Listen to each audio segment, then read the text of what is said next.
बँकेत नोकरीसाठी अर्ज केलेल्या उमेदवाराची इंग्रजी आणि गणित या विषयाची परीक्षा घेण्यात आली.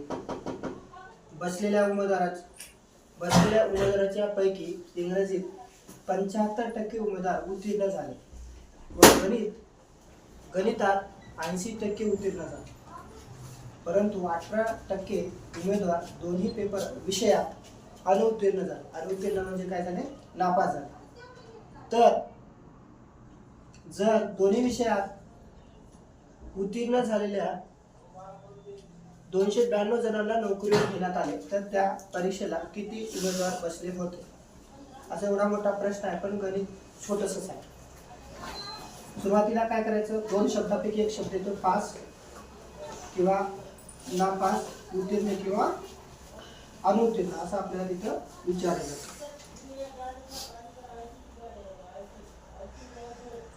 अशा प्रकारे विचारलं जातं. मग सुरुवातीला जे विषय दिले आपण ते इंग्रजी तिथं सुरुवातीला दिले, मग इंग्रजी लिहिल्या, नंतर गणिताला गणित लिहिले आणि ते दोन्ही विषयाला एकत्र केले. बघा इथं दिले आपल्याला दोन्ही विषयात 18%. काय झालेले आहे का? अनुत्तीर्ण. दोन रकाने बनवा, उत्तीर्ण आणि अनुत्तीर्ण. इंग्रजीला किती पास झाले म्हणजे 75%, राहिले किती 25%, टोटल मिळून किती झाले तर 100%. तसंच गणितामध्ये सुद्धा काय म्हटलेले आहे तिथं 80% काय झाले उत्तीर्ण झाले, अनुत्तीर्ण किती झाले तर 20, म्हणजे दोघांची बेरीज किती झाली तर 100%. आणि आता दोन्ही विषयामध्ये यावेळेस या ठिकाणी काय करायचं आहे, महत्वाची गोष्ट आहे. त्या ठिकाणी दिलेली आम्ही 75 + 80 म्हणजे या दोघांची काय करायची बेरीज करायची आणि ह्याला याच्यातून काय करायचं मायनस करायचं.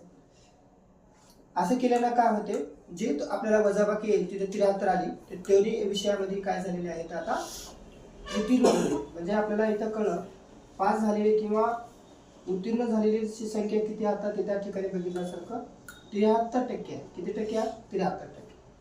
पण 73% इथं काय म्हणते, दोन्ही विषयात उत्तीर्ण झालेल्या विद्यार्थ्यांची संख्या किती आहे? 292. ते असल्यामुळे काय करायचं आपल्याला आता ह्या टक्केवारीत म्हणजे तेवढे टक्के म्हणजे 73% लोक म्हणजेच किती 292. आपल्या 73चा टेबल आता लक्षात ठेवा, असे 73 5 बनले की 365 बनतात. कळलं का? तर आपल्याला 73चा एक टेबल 5 पर्यंत पाठ असला पाहिजे. 73 ने जर भाग दिल्यानंतर किती भेटतो? 1% बरोबर किती होतो इथं 4 होतं, जिथे मी तिथे लिहिलेले आहे. आणि 73% पास तर नापास किती झाले? 27%. कळलं का? आणि आपल्या परीक्षेत काय काढायचं होतं? एकूण बघा झाले नोकरी घ्या तर त्या परीक्षेला किती उमेदवार बसले होते, म्हणजे एकूण किती उमेदवार बसले होते असं आपल्याला काढायचं. म्हणजे एका टक्क्याला जर 4% असतील, मग इथं लिहिल्यासारखे आपण 100%ला किती होतील? 1ला 100 गुणलं तर 4ला पण आपण कितीला गुणशाल 100ला गुणशाल, म्हणजे 100%ला किती मुलं आहेत? मग तिथं 400. तर परीक्षेत एकूण किती बसले होते? 400. आता पुढे जाऊन जर सांगायचं तर नापास किती मुलं झाले, तर काय करावं लागेल आपल्याला? 400 मधून कोणाला काढावं लागेल? हे 292ला काढावं लागेल. कितीला काढावं लागेल? 292ला. 10 मधून 2 गेले 8 राहिले, 9 मधून 9 गेले 0 राहिला आणि 3 मधून 2 गेले 1 राहिला. म्हणजे विद्यार्थी नापास किती झाले तर 108. अशा प्रकारचं आपल्याला उत्तर काढावं लागेल.